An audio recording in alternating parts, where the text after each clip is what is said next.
Ora, quello che è palese, e cioè una persecuzione da parte di una piccola ma forte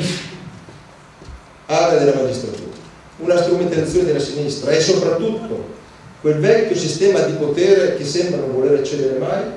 paiono aver trovato un momento in cui dare la spallata finale, voler dare la spallata finale.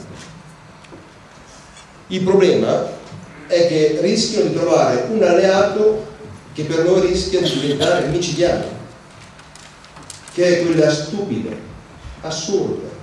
pratica del fuoco amico, in cui qualcuno pensa che il nemico sia all'interno del partito, e questo è un'alleanza per loro signori che rischia di farci del male.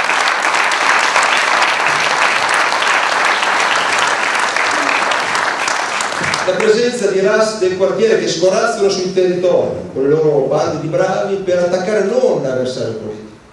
ma per delegittimare, per attaccare il proprio alleato interno,